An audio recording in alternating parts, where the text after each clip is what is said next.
"Sir, please marry my mommy. She's all I've got left now," begged the tearful girl to the cold CEO. The words, tremulous and raw, cut through the evening air like a cry for help no one was prepared to answer. Ethan Blackwood, seated at the head of a polished table on the patio of one of Manhattan's most elite restaurants, froze mid-conversation. His fork hovered above a porcelain plate of seared filet mignon, untouched since the waiter placed it 10 minutes ago. The voice belonged to a little girl, no more than 4 years old, her dress tattered and stained, oversized like a hand-me-down from another lifetime. Her hair clung in wisps to her tear-streaked cheeks, and her fingers, tiny and trembling, clutched the sleeve of his navy Armani jacket. A hush fell over the table. Ethan's business associates, mid-test, lowered their glasses in confusion. Chairs creaked softly as heads turned toward the child now standing beside one of the wealthiest men in New York like she had every right to be there. Her brown eyes, wide with fear and hope, locked onto his with a vulnerability that struck deeper than any financial loss or boardroom betrayal ever had. Ethan blinked. "What did you say?" His voice was quiet, almost uncertain. The girl's bottom lip trembled. "Please marry my mommy. She's really sick. We don't have anyone else. And you look like a nice man." A flurry of movement stirred nearby as a woman, young but visibly worn, pale beneath the streetlight, her long blonde hair in disarray, hurried toward them, limping slightly. She wore a faded coat over a simple cotton dress, her breathing labored from running. "Lily," she gasped, her voice breathless. "Baby! No! You cannot just—" She scooped the girl into her arms, turning to face Ethan, and in the moment their eyes met, time seemed to fracture. "Isabel!" The name struck him before the recognition fully formed. Her face was thinner, paler, the spark in her eyes dimmed by years he had not seen. But it was her, Isabel Rowan, the girl he had known a decade ago, the one whose laughter once pulled him from the darkest corners of his mind, the one he had walked away from, without a word. For a beat too long, no one spoke. "I am so sorry," Isabel said, holding Lily close. Her voice cracked like an old violin string. She doesn't know what she's saying. Please just forget this." But Ethan couldn't. The sound of Isabel's voice wrapped around his memory like a melody he had forgotten he loved. The image of the child's face, so familiar now that he truly looked, hit him with a wave of something terrifying. The shape of her eyes, the arch of her brow. He stood slowly, napkin falling forgotten from his lap. "Isabel?" She froze. "You remember," she whispered. "Aye, how is this?" His voice faltered as the realization cemented. This was no coincidence. "Come on, Lily," Isabel said quickly, lowering her eyes and turning away. "We need to go." "No," Lily protested, her little hands reaching out toward Ethan again. "He's kind. I saw him smile. He can help you get better." The last part echoed more quietly, but Ethan heard it, and so did everyone else. He took a step forward, ignoring the stunned silence of his guests and the blinking confusion of the maitre d'. "Wait," he said. "Isabel, are you all right?" She hesitated, then shook her head. "We're fine. Please, let's not do this here." But Ethan saw the truth beneath her words. The tremble in her legs, the dark circles under her eyes, the frantic way she cradled the girl. He looked down at Lily once more. She gazed back up at him, hope flickering behind every tear. Do you want to come inside?" he asked carefully. "You both look like you need to sit, maybe eat something." Isabel stared at him, stunned. Behind them, a man in a suit cleared his throat and murmured to Ethan, "Shall I have security escort them?" "No," Ethan said firmly, never taking his eyes off Isabel. "They stay." The street hummed back to life around them, but within Ethan Blackwood's chest, something unfamiliar stirred. A pull he had long buried, a face he had never expected to see again, and a question, quiet, dangerous, undeniable, rose in his mind. Was this fate? It started with a painting. Ethan remembered the first time he saw her, back in his sophomore year of college, beneath the wide canopy of a sycamore tree. She was sketching, utterly absorbed, golden hair falling softly across her face, sunlight catching it like threads of silk. He had watched her from a distance, not daring to interrupt. It wasn't until their third accidental encounter and a poorly managed group project that he finally introduced himself. "Isabel," he whispered now, standing in the present but anchored to a past that never really let go. She had been everything he wasn't, vibrant, warm, unafraid. Where he withdrew into silence, she filled spaces with color. He was still grieving his father then, slipping further into depression and isolation. But Isabel, she had reached for him without judgment, without expectation. They met properly in a studio art class. He'd enrolled on impulse, hoping something, anything might pull him from the fog. One day, she glanced at his canvas and said gently, "You draw like someone who's afraid to be seen." Then she offered him a brush. That small gesture became everything. From there, they became inseparable. They shared late-night coffee and quiet talks under campus lamps. She introduced him to color theory. He carried her canvases across campus. He read poetry to her when she couldn't sleep, and she told him about her dream, to open a free art school for children, especially those who had nothing. Art, she said, had saved her after her parents divorced. She wanted to give that salvation to others. He admired her, loved her even, but he never told her. He couldn't. He was too ashamed of his panic attacks, his doubt, the weight of grief he hadn't yet processed. Isabel never demanded more. She stayed through the silence, through the fear, without asking him to change, until he left. When he received a scholarship for a graduate program abroad, he didn't tell her. He simply packed and left. No goodbye, no explanation. He told himself it was better that way, cleaner, mercy disguised as abandonment. He had convinced himself that walking away would spare her, that she would forget, that he would too, but memory didn't work like that. Even across oceans, she haunted him.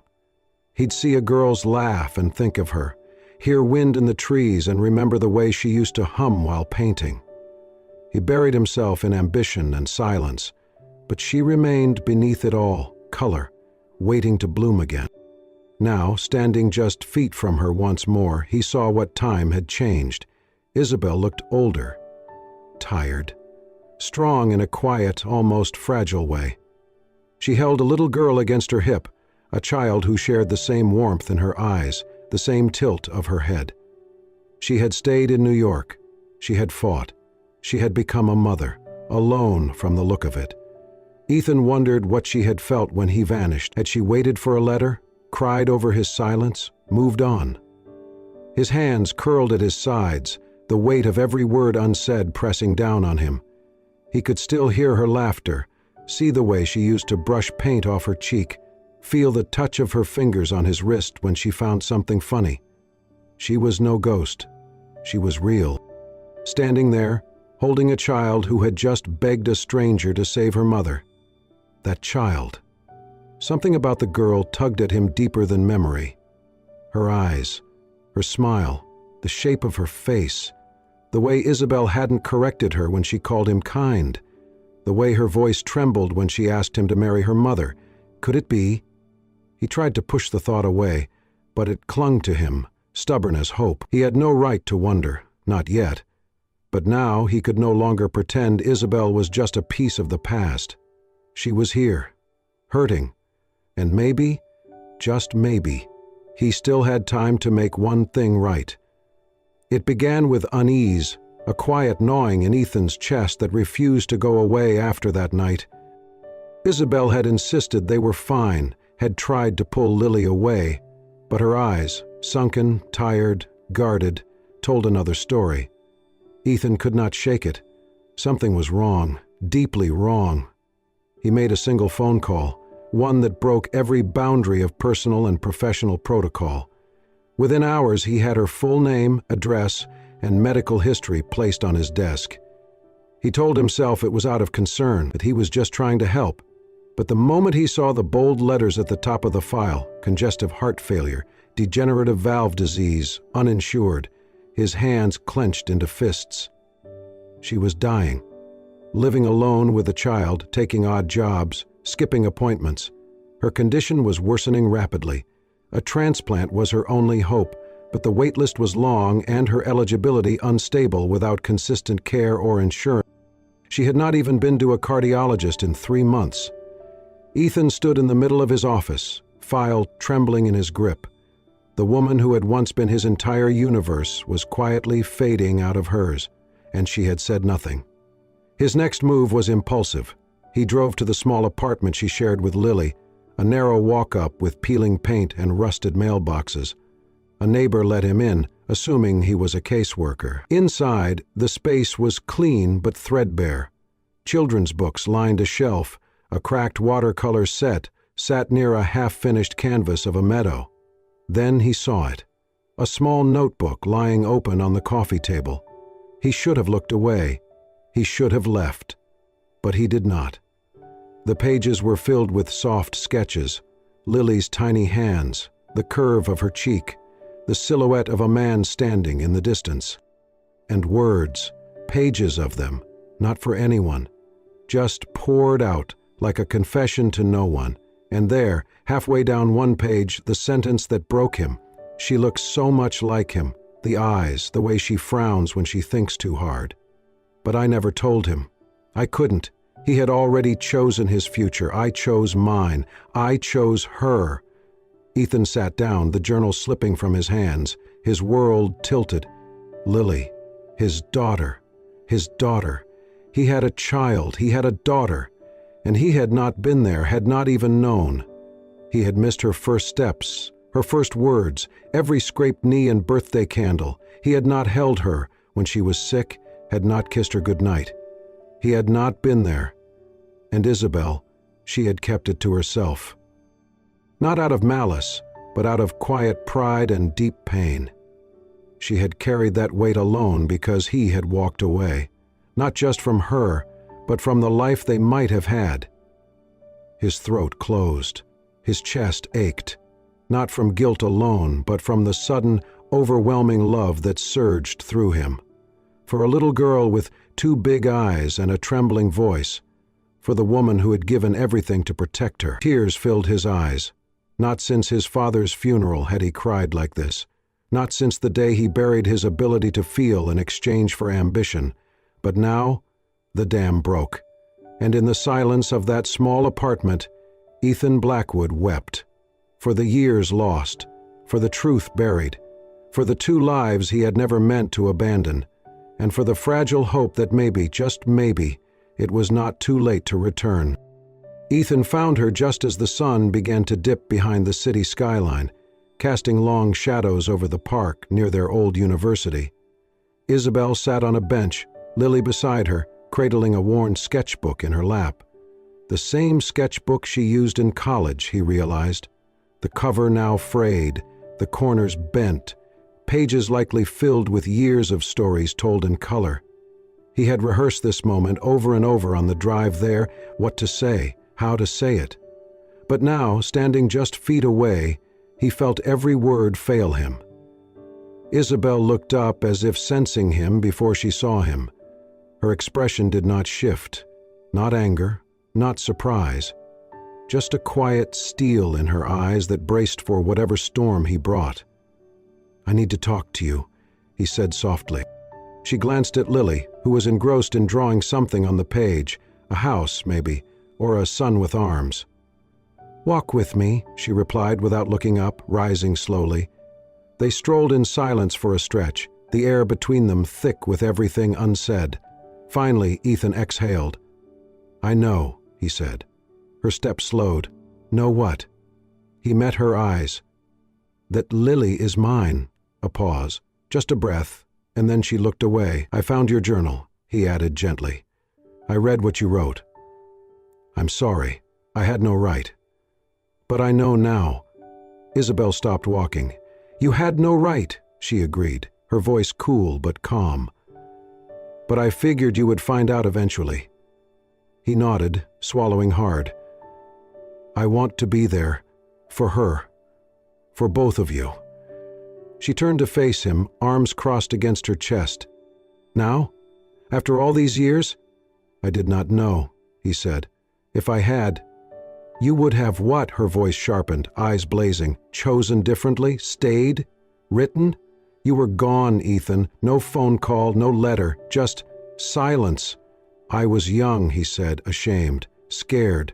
"I thought I was doing the right thing, that walking away would hurt you less." "It didn't," she replied, her voice tight. "It just hurt differently." He stepped closer. "I cannot change the past, Isabel, but I can try to make it right now." She shook her head. "You think right is just showing up with good intentions and money?" Her laugh was short and bitter. "You left me to raise a child alone, scared and broke. I built our life one scraped knee and sleepless night at a time. And I did it without asking for anything." He looked down, ashamed. But she was not done. "Do you think I would have kept her from you out of spite?" she said. "I was terrified. Of being rejected. Of asking for help and getting pity instead. I chose to protect her. I chose to be her mother, fully, unconditionally. I want to be her father," he whispered. "You do not get to want that now," she snapped. "She is not a want. She is a person. A child. With a heart and dreams and memories that do not include you." His throat closed. "I'm not saying no," Isabel continued, voice gentler now. "But I am saying this. If you want to be part of her life, it is not just about love. It is about staying. Every scraped knee, every stomach flu, every birthday party, every art show. If you cannot promise you will be there through all of it, then do not start." She stepped closer, her voice dropping to a whisper. "Do not walk back into her life unless you're ready to stay forever." Ethan stared at her, humbled, shaken to his core. This was not the girl he had left behind. This was a woman who had fought for every inch of stability, who had stood alone in the fire and come out with scars and strength he could barely comprehend, and God help him, he loved her more in that moment than he ever had before. "I am not walking away again," he said finally, his voice rough. "Not from her, not from you." Isabel searched his face for a long time, then gave a small nod, guarded, not yet trust, but something close. Then she turned and walked back toward the bench, toward their daughter, and Ethan stood beneath the lengthening shadows of the past, knowing that for the first time in his life, he was ready to choose something more than success. He was ready to choose them. It happened on a quiet Sunday morning, the kind where the city seemed softer, the noise dimmed by the hush of weekend routines. Ethan had returned to the small park near Isabel's apartment, not to intrude but to watch from a respectful distance. He had been doing it often lately, checking in without being seen, as if afraid that stepping too close might shatter whatever fragile bridge he had begun to rebuild. That morning, he spotted Lily kneeling near a patch of bushes, holding something carefully in her arms. A scruffy gray cat, tail twitching, eyes half closed in trust. Lily spoke softly, running her fingers through its matted fur. Ethan edged closer, remaining behind the low hedge, just enough to hear. "It's okay, Mr. Ethan," she whispered. "Mommy says you were kind. Once, maybe you still are." Ethan's breath caught. "Mr. Ethan?" He stayed there, hidden, heart pounding, as Lily continued petting the cat. "She talks about you sometimes in her sleep. I know she misses you, even if she won't say it when she's awake." Ethan's chest tightened. The innocence of it, the trust, the truth that slipped from a child's lips more freely than from any adult's heart. Later that evening he made a decision. He would not force his way in, but he could still help, quietly, consistently. He began with small things. A week's worth of groceries appeared at their door, no note, no explanation. Isabel asked around, but the neighbors knew nothing. Then a prepaid envelope arrived at the clinic's billing office, marked anonymously, covering Isabel's overdue fees in full. She tried to return the money through the front desk, but there was no account to trace. She grew suspicious but never said anything to Lily. Meanwhile, Ethan made excuses to spend time at the park where Lily often played. He watched from afar, sometimes close enough for small exchanges. One afternoon, Lily struggled with a tiny, wobbly bicycle. Isabel was on the bench, pale and clearly exhausted. Ethan, passing by, saw the moment Lily fell, just a little tumble, but enough to scrape her knee and bring tears. Before Isabel could rise, Ethan was already beside the girl, crouching down with instinctive care. "You okay, kiddo?" he asked, offering his hand. Lily looked up, blinking through tears. Then she nodded and took his hand. "You want to try again?" he asked gently. "I can help. I used to be terrible at bikes too." She sniffled. "You did?" "The worst," he said, smiling. From the bench, Isabel watched in silence. She did not call Lily back. She did not interrupt. And so Ethan stayed. He held the seat steady. He held the seat steady as Lily pushed forward, wobbling, then balancing, then finally flying on her own. She turned back, laughing, and Ethan felt something shift inside him. Not just pride, not just joy, connection. By the time they returned to the bench, Isabel was watching with unreadable eyes. "Thank you," she said softly. He nodded. "She's amazing." "She is," he hesitated. "You look tired." "I am," she admitted, "but I manage." He wanted to say more, wanted to take away every burden, but he held back. Later that night, he left a new helmet and a bottle of pediatric vitamins on their doorstep, along with a note in childlike handwriting that read, "For the best little bike rider in town." He signed it simply, "A friend." Ethan had once believed love was about grand gestures, but now he understood. It lived in the quiet things. In a held hand, a scraped knee cleaned with care, a bag of groceries, a steady voice saying, "Try again." And though Isabel's words remained guarded, though her eyes still held caution, her silence toward his quiet presence had shifted. She let him help, and that, he knew, was the first step toward forgiveness. It happened without warning. One moment Isabel was walking home from her shift at the bakery, paper bag in hand, cheeks flushed from the summer heat, and the next, her vision tilted. The sidewalk spun. Her chest tightened. Then the world went dark. By the time the ambulance arrived, she had collapsed completely. Someone had found Lily's emergency contact information in her bag, an unregistered number scribbled in careful handwriting. Ethan Blackwood. The paramedics called it with hesitation, unsure if a man like that would even answer. He did, and 20 minutes later, Ethan was sprinting into the ER of St. Luke's Hospital, breathless and pale. "Where is she?" he demanded. "Isabel Rowan. She was brought in." The nurse at the desk hesitated. "Are you family?" "Yes," he said without blinking.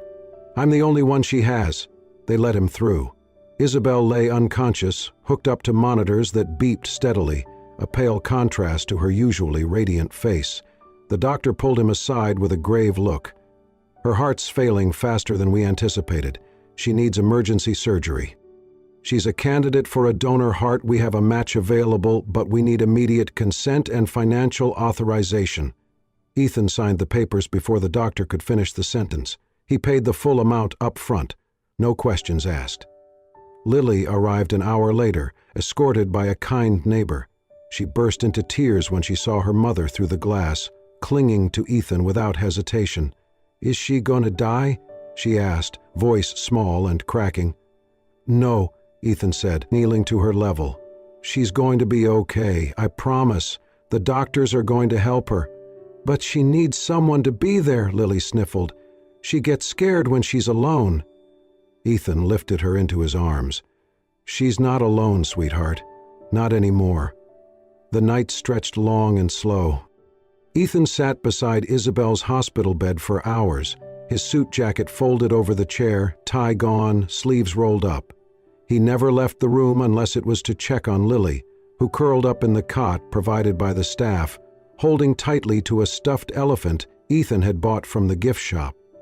He read to her from a book they found in the waiting area, some silly story about a bear who lost his hat and went on a wild adventure to find it. His voice was calm, steady, full of warmth he did not know he had. Eventually, Lily drifted off, her small hand resting against his. The nurses watched from the doorway, quietly whispering among themselves. "That's Ethan Blackwood," one said in awe. "The hedge fund guy. Yeah, that's him. Never thought I'd see the day. He looks like a dad." Word spread quickly through the wing. The CEO, who had always appeared untouchable, was now gently cradling a little girl's head in his lap and holding her like she was the most precious thing in the world. Hours passed. Isabel remained in surgery. Ethan did not sleep. At one point, Lily stirred. Her eyes fluttered open, and she looked up at him. Her voice was soft, drowsy. "Mr. Ethan?" she whispered. He brushed hair from her face. "I'm here." She reached out and placed her tiny hand on his. "Thank you for being here, Daddy Ethan," she murmured. "Mommy said you were her favorite dream." Ethan's breath caught. He looked down at the little girl, his daughter, and felt something inside him break wide open. He had missed so much, but he was here now, and he would never leave again. He kissed her forehead gently. "I'm not going anywhere." In that moment, in that sterile hospital room, filled with fluorescent light and the quiet hum of machines, Ethan Blackwood, CEO, businessman, billionaire, was no longer just those things. He was a father, and he knew that whatever happened next, he would spend the rest of his life making sure Lily and Isabel never had to dream of him again, because he would be real, present, the one holding their hands, always. The days that followed were a blur of waiting, prayers, and countless whispered promises. Ethan moved mountains behind closed doors. He made personal calls to every connection he had in the medical world, from hospital board members to the director of the National Transplant Registry. He reached out to a cardiac surgeon renowned for handling the most complex transplant cases and arranged for Isabel to be transferred to a top-tier facility under the quiet umbrella of a charitable foundation he had funded in secret years before, but never once used for personal reasons. This time, he did, without hesitation. When the donor match came through, he signed everything. He paced the sterile hallway during the surgery, heart in his throat, hands trembling in a way they never had in board meetings or billion-dollar negotiations. The procedure took hours, and then it was done. The surgeon emerged, peeling off his gloves with a tired smile. "She's strong." The transplant was a success. Ethan closed his eyes and exhaled, a quiet sob escaping his lips. 2 days later, Isabel opened her eyes. The light overhead was soft. Her body felt foreign, heavy but alive. For the first time in months, she could breathe deeply without pain. Color had returned to her cheeks, and warmth spread through her fingertips like sunrise breaking across her skin. Her gaze drifted to the figure slumped in a chair beside her bed, Ethan. His hair was a mess, his shirt wrinkled, his face unshaven, but he was there, head resting against her arm, holding her hand like a lifeline. "Ethan?" she croaked. He jerked awake, blinking fast, then smiled with a look she had never seen before, raw relief, unfiltered love. "You're okay," he breathed. She nodded, still groggy. "The surgery?" "Perfect," he said. "You're going to be okay." She looked at him, really looked, and saw everything. The weariness, the fear, the tears that had clearly been shed while she was unconscious, and she realized he had not left her side. Slowly, Ethan stood, still holding her hand.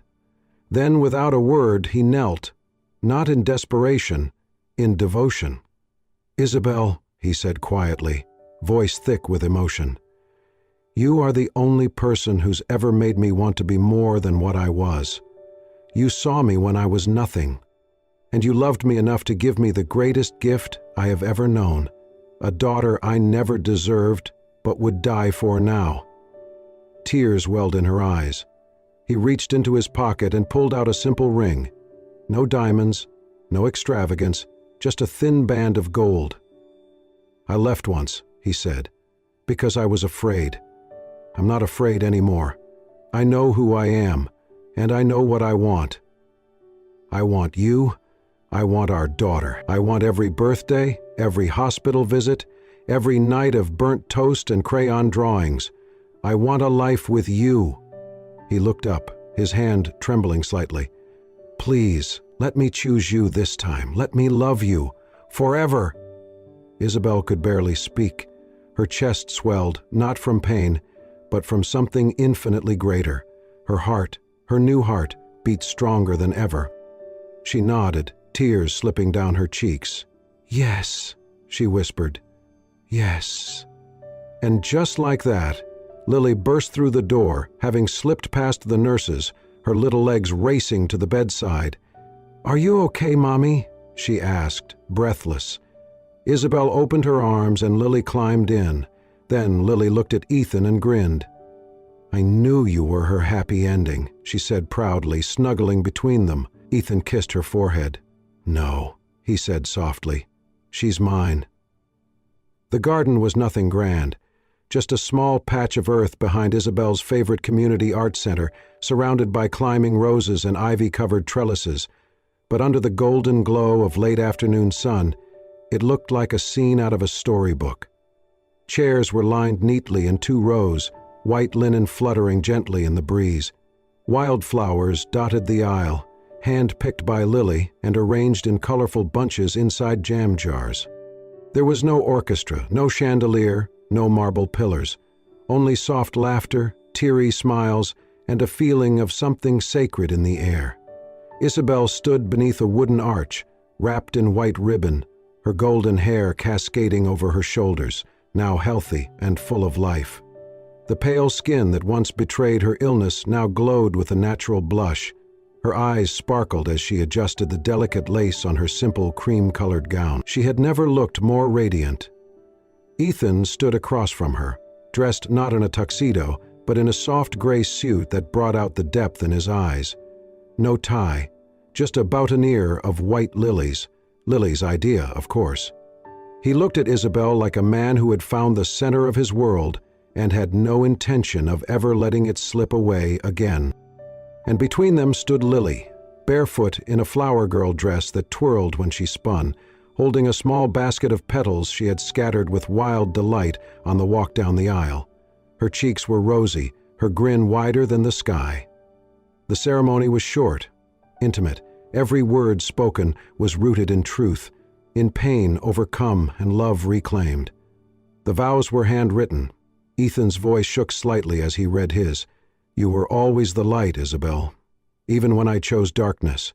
You taught me what love looks like when it stays. And now I promise to stay, to protect, to build a life with you and Lily that honors every moment we almost lost." Isabel's voice was soft but steady as she responded. "You gave me a second chance, at life, at love, at family. I choose you. Today, tomorrow, always." When the minister pronounced them husband and wife, Lily clapped the loudest, then leapt into their arms before they could even kiss. The crowd erupted in laughter. The reception was held in the same garden, under strings of lights Ethan had helped hang the night before. There was no catering service, just homemade dishes from Isabel's friends, fresh lemonade, and a small 2-tier cake decorated with painted frosting lilies, courtesy of Lily's eager fingers. During the toast, Ethan knelt beside Lily at their table. The music had faded, replaced by the soft hum of conversation and birdsong. He took her small hand in his. "You know something, sweetheart," he said quietly. "You're the reason I came back. You're the reason I found Mommy again." Lily beamed. "Because I asked you to marry her?" Ethan chuckled. "Then because you reminded me who I used to be, who I want to be. You're brave, just like her. And now we're a family." Lily looked down, as if weighing his words. Then she smiled again, this time with a sweetness far beyond her years. "Thank you for choosing Mommy again."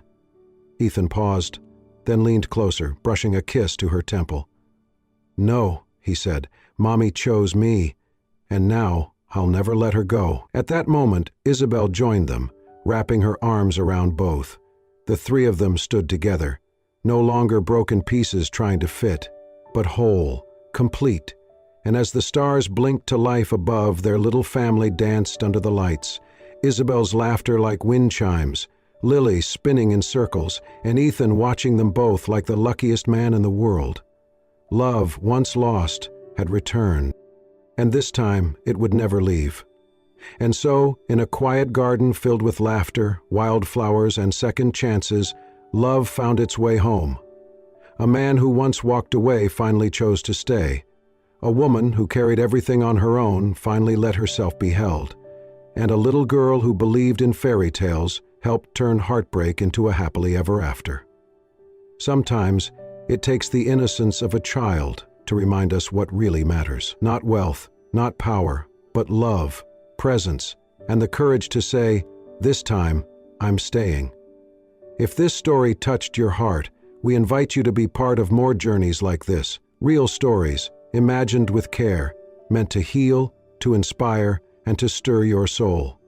Subscribe now to Soul-Stirring Stories, where every tale reminds us that love is never too late and that hope is always worth holding on to.